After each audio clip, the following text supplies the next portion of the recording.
All right, here we are live right now. I hope that everybody are doing great from wherever you're tuning in from. We are back with another interesting conversation about our favorite topic. You can probably imagine it would be about um, the major conversation that we have all the time in this show. It's going to be about AI. And we are going to have our previous guest back. Jeremy joined us last time to talk about how AI is impacting marketing and how the future of marketing will be driven by AI. And we got great response from our audience, a lot of great comments, many questions, and we thought it would be a great idea to have him back. So today we are going to continuing the conversation about how AI is going to impact the marketing industry and also decision makers that are going to leverage it to do certain business decisions. So without further ado, I'm going to jump. All right, now, first, let me say hi to everyone, see who is online, because I know that we have awesome audience from all over the world, and they're um, always supporting us. So I would love to hear a little bit more from you. If you're watching this, where are you tuning in from, and what is your question? If you have any questions that you would like me to ask Jeremy, please put it in the chat. I'll try to blend it in my questions. And Jeremy also will have access to this chat. So if you are you're putting it in the chat, there's a chance that it will be answered um, during the conversation or afterwards. So that would be great to hear from you. All right, here we go. Rob, hey Rob from Canada. I mean, I guess so. Please reach out. I'll ask Jeremy to answer this one. It should be an easy one. All right. Elisa, yes, it will be recorded. Rebecca, it is available. Um, if you cannot finish watching it, it will be available on LinkedIn in exactly the same link that you are watching the live event. All right. But hopefully you'll be able to watch it to the end through this live chat. All right. So here we go. California, Ryan, good to see you, mate. All right. Who else we got here? From Cape Town, from London, Cambodia, USA. It's going to be late probably in Cambodia. I am live from Sydney and it's past the midnight. So um, I appreciate to see who else is is right now watching this from the ANZ region. I mean, I would imagine there are not a lot of people like myself sleepless, but if there is any, please comment in the chat. Would love to hear from you. Barcelona, India, Texas. Wow, here we go. Michael, good on you, mate. Good to see you always in the chat, and thanks for the support. Singapore, Netherlands, Florida, Lebanon. Wow, I will go through them all, but I don't want to keep you waiting anymore. So I will have our um, guest added here. But you know, I know you probably watched the previous one and you know him. But anyway, I'll just give you a very quick, um, I guess, bio of Jeremy. So Jeremy is a three times founder, and he's currently, as you know, is CEO of and co-founder of Rad AI. has experienced highs and lows with innovation, disruptive products. He um, he is an awesome entrepreneur. I will not go too much deep into his resume. Would love to see him um, joining us. Hi, Jeremy. How you going? It's so nice to be back, and I love the diverse, massive group of people all over the world that are a part of your audience. We have representation on our cap table from over 37 countries, so it's really great to see so many people from all these different places chiming in, and it's a pleasure to be back with you here, Steve. Thanks, Jeremy. I mean, we are so lucky to have this awesome audience. We are trying to bring superstar experts like yourself to join us to talk about these informational sort of topics and deliver as much as value as possible to our audience. So let's just jump into this. I mean, this is our, I guess, second one. The first event we talked about how AI is impacting, I guess, the marketing. And would you like to just give us a very quick, I guess, rundown a little bit about like what do you think would be the impact of AI in marketing in future, or how it is impacting it right now? And then we jump into the next topic that we got. Yeah, I mean, I think that's a good place to start. I mean, I think the biggest part of the impact that we're all going to see more and more of is the way brands communicate with us is going to continue to transition to being number one, more authentic. Number two is the messaging will land. In other words, you're not going to have a brand speaking to you in a way that seems out of left field. The way that artificial intelligence helps brands communicate with their customers is if it's used correctly, you can really understand the motivations of your audience, what they care about, and even more importantly, sometimes what they don't care about.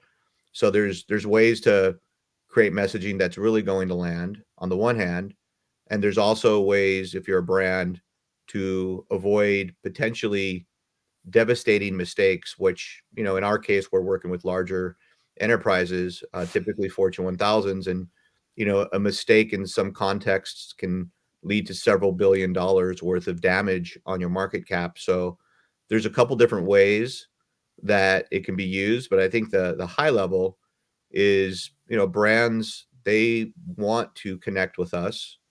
And I believe that most brands are authentic in that context, and instead of, going off of gut or going off of bias, really smart content creators are able to utilize information to make better decisions.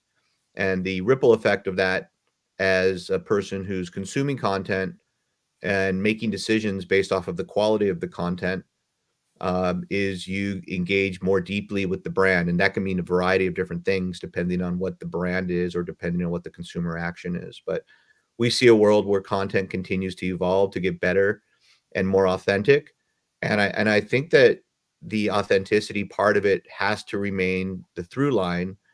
And as a result of that authentic through line, the combination of human EQ and really high quality artificial intelligence that's been trained on real world information, those two working together is an incredibly powerful combination.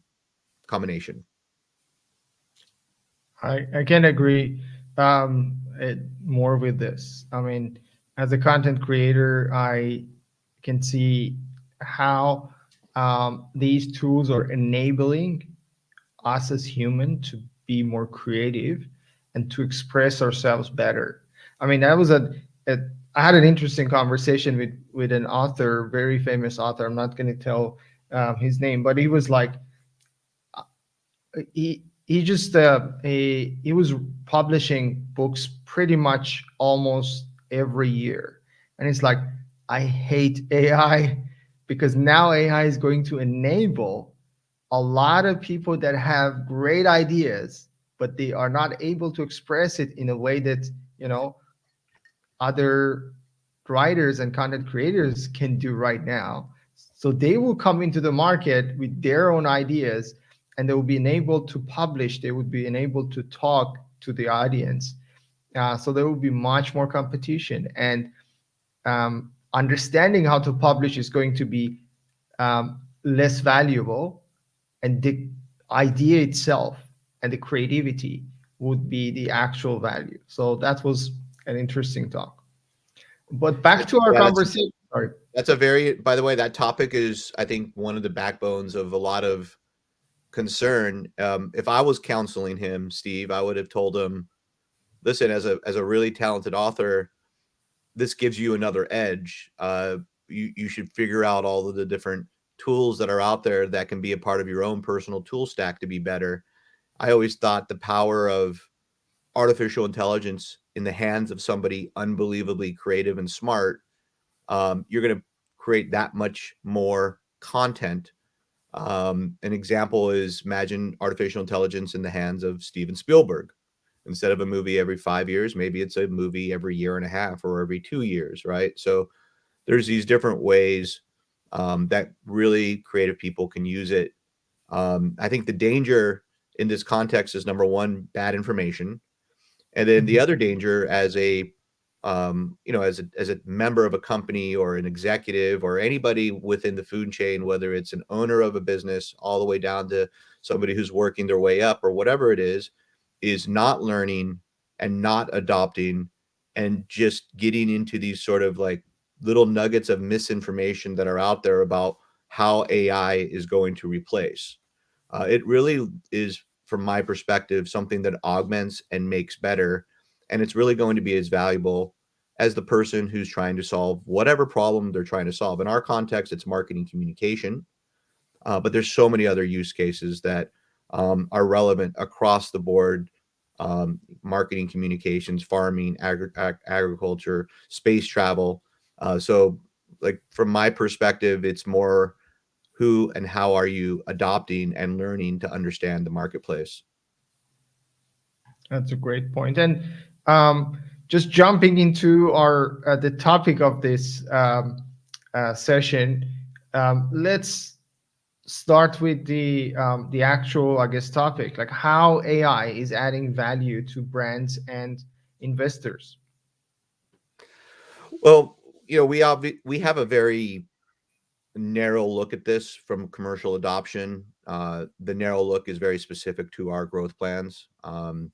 So one of the things that we've struggled with during our first few years of growing was uh, getting an enterprise, a big brand, to adopt our product. Then in 2021, we acquired this artificial intelligence, and we acquired a company that had been building it for 10 years. And then we repackaged our product offering, and then we started training our models. We had some existing models that we had, and we started training these models to be to deliver value for a very specific problem within the creator economy. And then what happens is we started to have a differentiation, and parallel, we're getting all of this free publicity with artificial intelligence. The everybody's AI, right? Well, we had developed this artificial intelligence as a result of this acquisition in 2021. The AI had been developed since 2012, so we had a real jump start with thinking, strategy, team, research, infrastructure. But we still had that one challenge, which was adoption. How do you get somebody to buy it? Now, getting adoption with a company like Hasbro is significantly different than getting adoption with, an e-commerce brand doing $10 million a year. Completely different.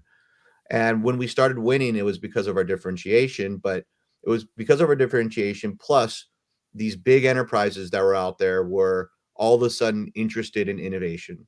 So, what we've seen over the last 2 years is these big companies that are typically going with central casting. Central casting means I have a budget for $250,000 to spend on a influencer marketing program or some sort of an advertising campaign. I'm not going to risk my job going with an up and coming company. I'm just going to go with the company who's the first, second, or third largest in the space, and that's it. So, by virtue of this sort of way that marketing and media is done, it's incredibly hard to break through. So, once we broke through and we secured the right partnerships, not just from a brand perspective, but also we have some of the largest global agencies in the world using our technology, we started to think through how can we go faster and how can we bring this artificial intelligence and really level the playing field from a differentiation perspective. And that really was always our goal: is number one, going fast, it creates shareholder value, and number two is how do we just get more people using it. So we came up with something called AIBOs, which stands for artificial intelligent buyouts. And what AIBOs enable us to do here at RAD is acquire small to medium sized agencies that are niche and boutique, but they're ran by incredibly talented practitioners. These are companies that are successfully operating, but they're plateaued because they don't have a differentiation. And usually they're the runner up or the third choice against a much bigger incumbent for the larger contracts. And what we've seen is the differentiation our AI is able to make in the context of a pitch or the value that you're delivering to a customer makes such a difference that you have an opportunity to win as a small or medium sized boutique agency. But if you don't have that differentiation, it's going to be incredibly tough and challenging. So we've just deployed this strategy quietly 9 months ago, and we are in the process of closing our first two AIBOs over the next 12 months. And there's all sorts of different ripple effect that happens as a result of being a shareholder here at Rad. But I really think the more interesting component here is we're leveling the playing field with small and medium-sized agencies and these massive conglomerates that are out there that typically win these bigger contracts. And the reason is we're giving the practitioners, the people that are delivering value, all of these different tools to provide a differentiation for their customer base. Oh, that's awesome. I mean, uh, honestly, this is the first time that I heard AIBOs. Like, can you like share a little bit more about the sort of strategic thinking behind AIBOs, AI buyouts, and especially within the creator economy? Well, first, I have to give credit to Dr. Wisner Gross, Alexander Wisner Gross, for coming up with this idea about a year ago. And we started, and it's all stemmed. Like one of the things you said earlier, I'm a three-time founder. That's like it's like a cocktail conversation. Like, hey, I'm a three-time founder, but I can tell you that I'm genuine. Like, I'm unemployable at this point. I really haven't had a job since I'm 22 years old. I'm 49 right now. So I always say, like, look, I don't know what Right. I would even do if I have to start my own thing. And him and I were talking, and sometimes you have these brainstorming sessions about, well, what can we do to go faster? What's the quickest way to create shareholder value, create a business that we all care about? You get to a point in your life where if you're not building something meaningful, what are you doing? And he just randomly, he's like, AIBOs kind of sounds interesting. And I'm like, that has a catch to it. So we came up with this idea, or he came up with the idea, and we just started building it out. And the idea behind AIBOs is really just from our perspective is utilizing a very, very enthusiastic investor community to help fuel the buyouts of these really high quality small and medium sized agencies. And we're starting in the creator economy because we're experts in the creator economy. But the beautiful thing about this sort of democratization of leveling the playing field of skill sets is it's not limited to the creator economy. So we're thinking really big with it. But as a company that's growing, everything starts with a couple of successful transactions, and then there's the nuances associated with those transactions, integrating the team, training them on the technology, uh, showing them how we sell the product. And the key component here, like any artificial intelligence, is it's still up to the practitioner, the person who's providing value, to decide how they're going to package up this information and deliver it to their customer. It seems that AI is helping this streamlining operations for the creators, and that's an awesome, I guess, outcome. Would love to hear more about, like you mentioned about the investors as well, and I know that you are kind of in the process of crowdfunding initiative. Like, what are the responses from the investors to these initiatives that you're running, specifically the AI buyouts strategy? Well, the buyout strategy from a release perspective, if I was, it's kind of very new from a communications perspective. Uh, the response that we've had to date is unbelievably positive. We just were covered. Our first couple of, we'll call them like news junkets, were just released actually a couple of days ago. We were just on the New York Stock Exchange a couple of weeks ago talking about it. The news is all very positive. The response is all very positive. And you know, the thing is like we have in the neighborhood of somewhere in the 8,000, 8,500 investors. There's a lot of Wow. personalities in there. Um, And, you know, we've always taken a stance as a company. I've always taken a stance as a CEO that I make myself available. Um, so we think about our communication strategy with our community of investors in the same way that you think about your communication strategy, Steve. We're always pushing out information and updates. I make myself available. Um, you would be surprised how many quality partnerships and relationships we've created through our community. So the value of the way we've raised through the crowd and the ongoing communication structure that we have with our community of investors has really created this force function of accountability from RAD to its shareholders, number one. And number two is we have people that are thinking about RAD, that are enrolled into our mission, people that I've taken the time out of my day to speak to. They've taken the time out of their day to speak with me and learn more. So you'd be pleasantly surprised with the amount of value that we've created from our community. And you have to remember, you know, it's this community that helps you fuel growth, right? So the more that you communicate and enroll into a mission, the more smart, talented minds you get thinking about what else can happen in the context of growing rad in order to build your mission. And you know, like I was thinking when you were introducing all these people from all over the world, we also have an incredibly diverse representation of people that are behind our company, not only from all over the world, but we have retail investors, we have accredited investors, we have family offices, we have venture money. Fidelity Ventures is one of our investors. We have early stage seed VCs as a part of our story. And we also have highly sophisticated private equity groups that are behind our company. So our community is really a representation of the world. It's a group of people that believe in artificial intelligence.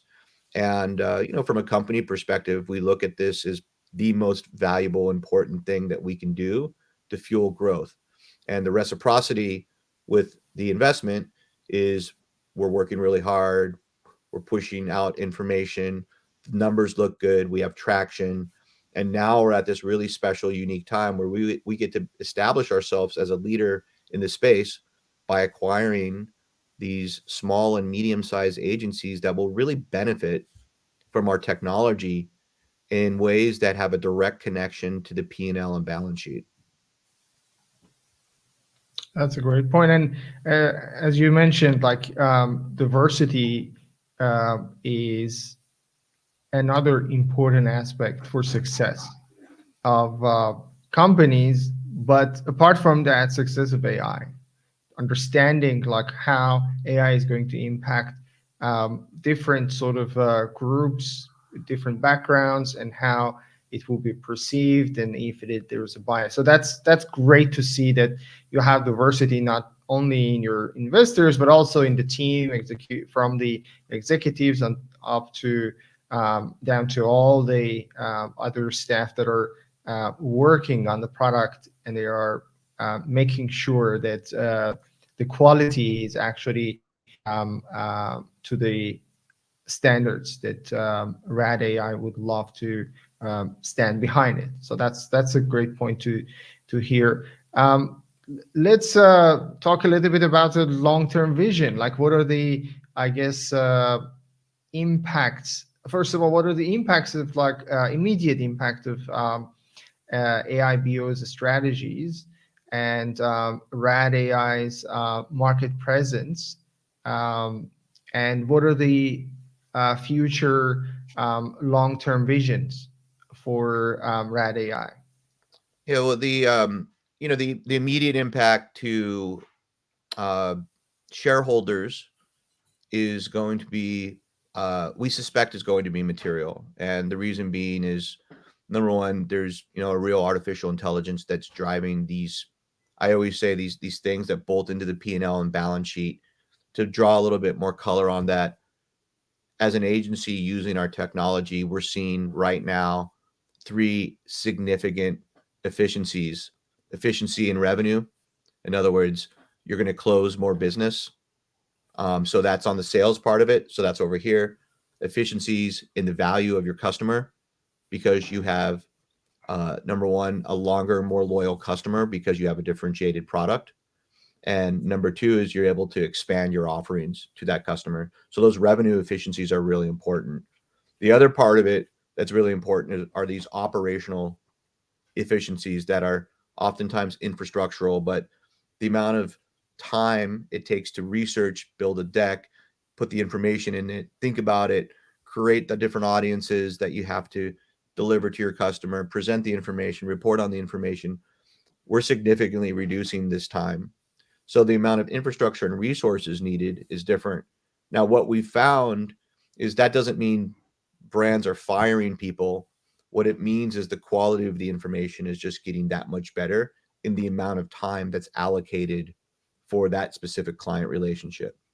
So these things are sort of like the rationale. So then if you think about like what that means from a shareholder and future perspective, from a shareholder perspective, we're talking about going faster, which I think is the most important thing commercially, is we're going faster. And I think the combination of doing good plus commercial rationale, those two things together are a really powerful combination. So if you have a good mission and there's a commercial component to it, you can build a really great company. So from our perspective, the ability to acquire these high quality, smaller companies, small to medium sized companies. What I mean by that is companies that are doing somewhere in the neighborhood of $5 million a year up to $50 million a year, right? As a result of this, not only our revenue is going to jump dramatically quicker, but the enterprise value associated with that revenue jumping quicker significantly benefits all shareholders. So if you think about what this means from a future state perspective, like, I don't have a crystal ball. I can tell you what we believe is going to happen, what we're building is going to happen, what we're building and thinking. We're highly committed to building shareholder value, and that is across the board: leadership, people that have invested in RAD, partners. We have a lot of people that are behind our mission. So next year, after we've completed our first couple of AIBOs, we are planning on expanding our AIBO strategy, and we're building the infrastructure right now to do that across integrations, sourcing deals. At any given time, we have close to 30 deals that we're looking at, which, maybe 5 of them are going to the next stage. So we've created an infrastructure the same way you would create an infrastructure around selling the product. We've created an infrastructure around sourcing and finding opportunities, and then fleshing out those opportunities from a due diligence perspective. So that's the first thing, is building up your pipeline. The second thing is it becomes really important getting people to adopt and integrate the technology with the companies that we buy. So building that muscle. And then as all these things materialize, the only difference between the amount of capital that we're going to deploy this year versus the amount of capital that we plan on deploying next year is going to be the size. So I expect that next year, the size of the acquisitions will be increasing, and we'll have results from the first couple of acquisitions that we'll be able to show that justify these larger acquisitions and larger partnerships. So right now we're building the infrastructure both from a biz dev and integrations perspective to validate that. And then there's another part of this, which is creating the institutional relationships that will partner with us down the road. And these are, year and a half relationships that require these much bigger allocations. But if you ask me what the future state is of Rad, we're going to be a technology-driven holding company that has an artificial intelligence platform that the companies that we acquire can use to benefit all of the most important business functions of their company. Impressive strategy. I mean, it's a bold vision, and I can totally relate to sort of the uh, idea that this is the right time to actually invest and get behind AI companies that seem to have a really good future.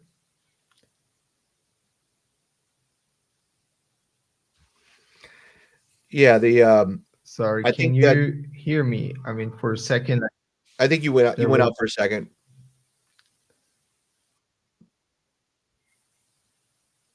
Yeah, I think that's the internet. Maybe the midnight internet is a little bit different here in Australia.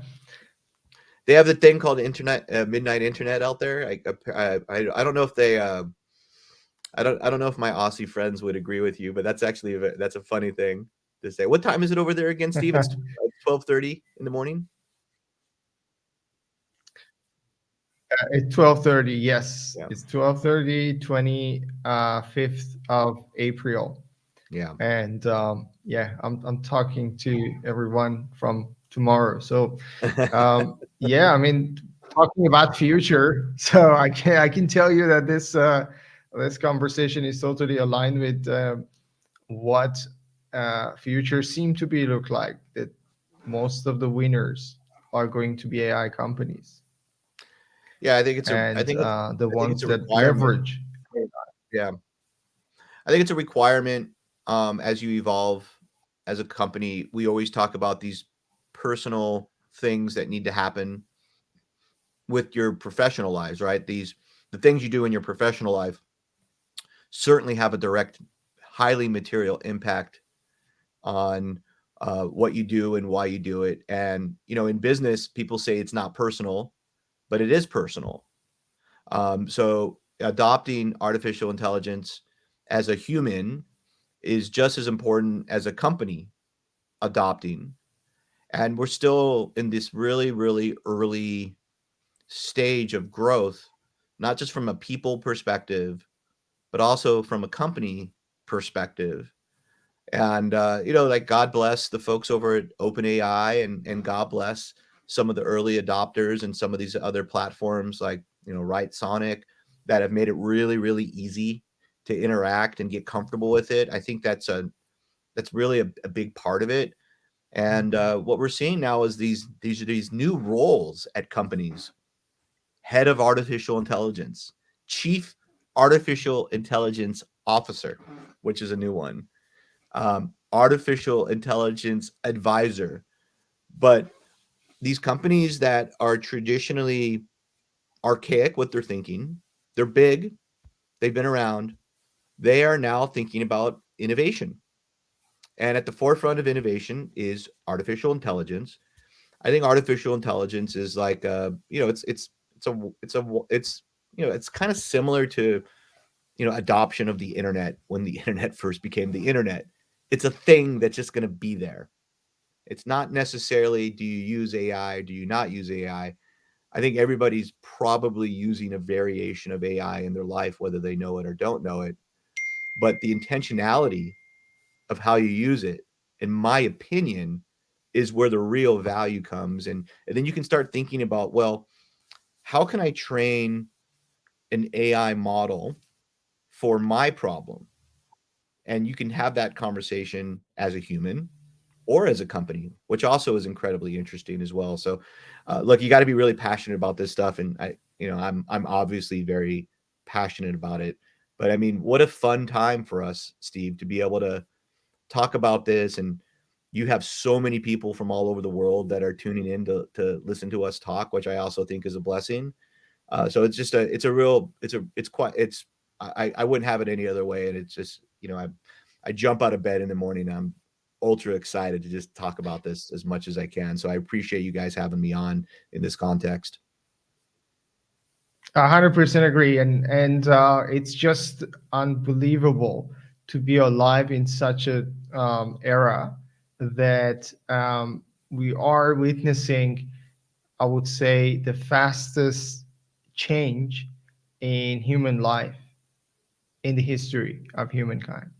Like it is just unbelievable to see how these companies, technology companies, are leveraging AI and embedding it into their systems to bring it to the next level. Like, that's just, there was an announcement from Meta that they are leveraging AI in the glasses, and they are going to just have a live feed of what you're seeing, translating, describing it, and it's just like seamlessly will be part of our lives. And as easy as it is, um, it will change the way we do things to better and easier and faster. And hopefully we are also adopting it in a meaningful way that is going to keep our humanity aligned with the values that we would like to see. But the final thoughts from you about this topic about AI, and if you have any, I guess, particular um, suggestions to people that are following or would love to know more about the future of AI, specifically in marketing and the values that it's bringing for brands and companies. Well, I think and this kind of segues into more of like a motivational conversation sometimes, but I just think the value of doing and just letting your fingers explore, and learning. Um, there's resources like yourself, Steve, that are out there that have these really just a noble way of wanting to communicate and educate. And there's just a never-ending trove of really good information out there. And I think there's also a bunch of bad information as well.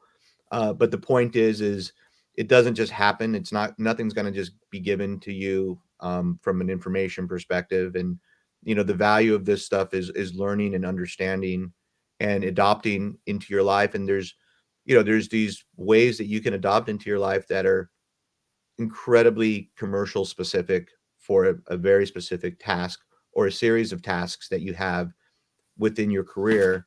And then there's these other ways that you can utilize artificial intelligence for your personal life. And I've found OpenAI to be an incredibly good, inexpensive therapist when there's a personal problem. And it can be really, really great because you're getting this unbiased look at all of the information that it's combing from these God models, and you can solve or at least get clarity on a personal problem that maybe you have with your child or a spouse or whatever. Um, so it's really interesting because that's different. That's a different way of interacting with AI, but it's still up to you as the human to decide what you like and what you don't like. And like any industry, there's going to be people that use it for good. There's going to be people that use it for bad. Until we figure out how to not let humans make decisions. This is the reality of world. So I'm a big believer of being at the forefront of education and also learning.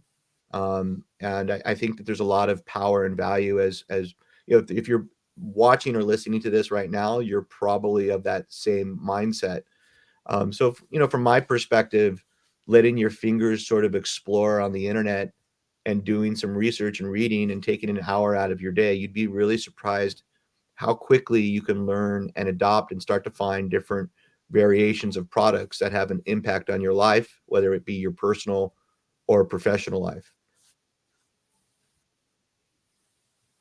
Thanks, Jeremy. As you rightly said, if you're listening to this and you're watching this, you're probably on the right path and you're definitely on the right place. So, would love to see you back in our next podcast. It's almost past 40 minutes. I think uh, we would love to make sure that we keep our conversation snappy and quick. Thank you, everyone. Thanks, Jeremy. Have a good evening, night, morning from wherever you're tuning in. Yeah, it's David. I've been getting a lot of messages